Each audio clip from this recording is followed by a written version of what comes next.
Hello বন্ধুরা, চলে আসলাম রাতে ডিনারে।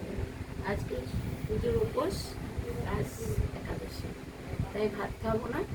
তাই সব সবজি দিয়ে সাবু খিচুড়ি বানিয়েছি। সাথে আছে আলু ভাজা, বেগুন ভাজা, পরিষ্কার খাবার। তো আমার একটু কেমন লাগলো বন্ধুরা, লাইক কমেন্ট শেয়ার করে পাশে দেখো। আর সবাই ভালো থেকো, সবাইকে টাটা, গুড নাইট। হ্যাপি হয়েছে, খুব সুন্দর হয়েছে।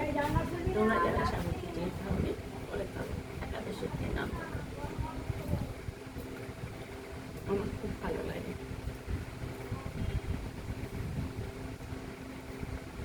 সত্যি সুন্দর হয়েছে বন্ধুরা, নিজের রান্না নিজে বলছি, তোমরা করে খাবে।